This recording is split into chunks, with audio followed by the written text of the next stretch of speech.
ostiral honetan jakinduriek mundu erreko dau ikuskizuna izango dugu faktorian, hainbat zientzialari arituko dira holtza gainean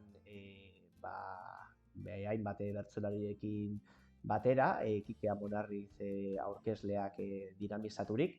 Eta, bueno, zientzialari horietako bat, Oskar González dugu, hemen pantailaren bestaldean dagoena. Kaixo, Oskar, ze moduz? Kaixo. Prest biharko saiorako, ez dakit,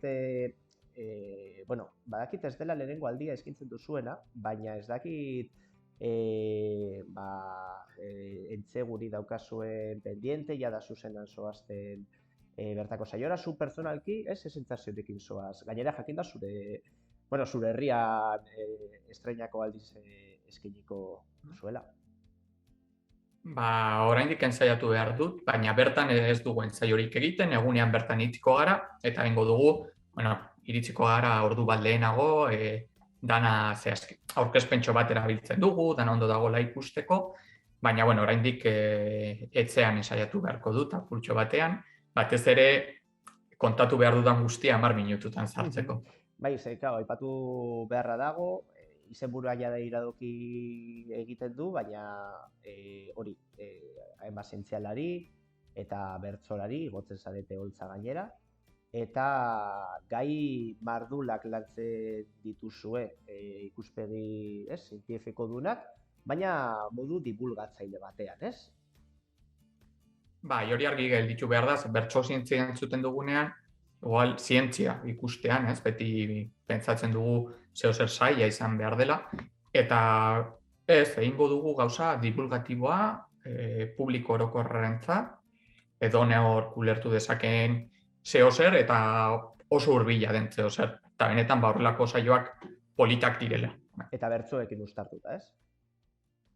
Hori da, tartean 10 minutuko hitzaldiak eta tartean bertsoak. Eta asko aurreratu gabe, baina zer aipatu daiteke emango dituzun hitzaldei buruz? Aipatu duzu oraindik lanetan zabiltzala kontatu nahi duzun guztia 10 minututan, ez? Laburbiltzeko, ze ikusi halko da eta ze ikasi halko da biharko saioan? Nire kasuan nik beirari buruz hitz egingo dut, azken finean, gure herrian hain garrantzitsua den materiala, hor bai noski burdinak izan zuen garrantzia, baina beirak ere badu, eta askotan ez dugu pentsatzen, zergatik ez dakit adibide bat ipintzarren, zergatik diren berdeak ardo botilak, edo zergatik diren urdinak beirate batzuk, horri buruz hitz egingo dut. Zein den beiraren koloreen atzean dagoen kimika.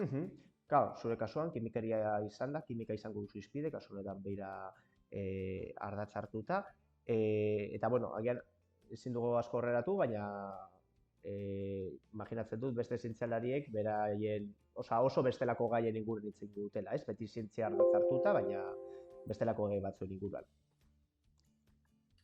Hori, ez dakit zehazki zeri buruz hitz egingo diguten, baina, ikusita pixka bat kurrikuluma, astrofizikari bat daukagu gure artean, beraz hor astronomia egongo da, ziur. Ez dakit unibertsoa, planetak edo, izarrak, eta gero bestetik albaitari bat, beraz animaliak ere hor agertuko direla suposatzen dut. Eta, zentzu horretan ere, egin zenuen okez banago liburu bat argitaratu zenuen ere apur bat ikuspegi divulgatzailetik doala, porque los girasoles martzitan izenekoa. Zentzu horretan zuri, personalki, zer nolako ekarpen egin dizu alako ikuskizun batean ere parte hartzeak? Niri gogatzen dut institutoan joan ginelean lehengo bertso finala ikustera, ez? Eta ikusten dituzu hor bertsolariak, garai horretatik uste dut bakarrik Maialen gelditzen dela, ez? Baina ikusten duzunean hor bertsolariak, eta gero, zu holtzan zaudenean beraiekin batera, izugarrizko ilusioa da, niretzat, ez dakit zer polita da, ez? Eta gero, nik eta hau ere nire iritsi pertsonala da, niretzat bertsoak dira gure kulturaren horrelako gauza oso berezia eta asko gustatzen zaidana, orduan niri gonbidatzen banaute bertso zientzian egoteko beti egongo naiz prest. Eta, bueno, zuek berez irakastera zoazte, irakastera edo, bueno, divulgatzera gehiago zoazte holtza gainera, baina holtzatik zu zer ikasi duzu pertsonalki? Islari bezala edo entzule bezala. Nahi duzuna. Bai. Bueno, islari bezala beste pertsona baten lekuan egoten. Zeka, ni irakaslea naiz eta ohituta nago pixkat ikasleekin egoten, baina publiko orokorra beste publiko mota bat da. Hitzaldi batera doa denbora pasatzeko eta gustatzen saiolako. Beraz, bere aisialdia eskaintzen dizu, ez? Orduan hori ere hitzaldi polit bat eta egoki bat prestatu behar duzu. Eta gero bestetik, beste aldean nagoen...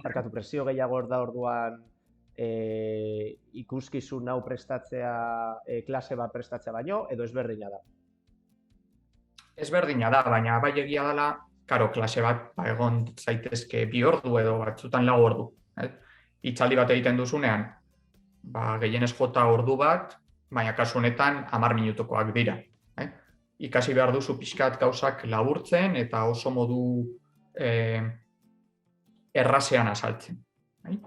Eta esan behar nuena, beste aldean zaudenean, beste zientzialariak ikusten dituzunean holtzan, beti teknikaren bat ikasten duzu, ez? Eta ikusten duzu, gustatzen zait nola azaldu duen hau. Niri ez zaito inoiz horrela bururatu, eta beti ideia berriak hartzen dituzu.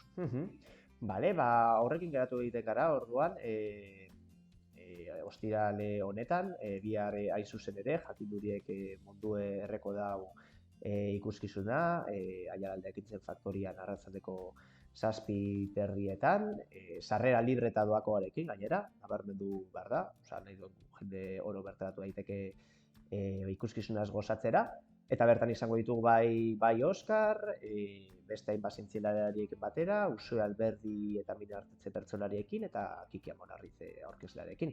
Orduan, hori, besterik gabe, Oskar, eskerrik asko galderi entzutagatik eta animo asko biharko saioarekin. Eskerrik asko eta, bihar egongo gara.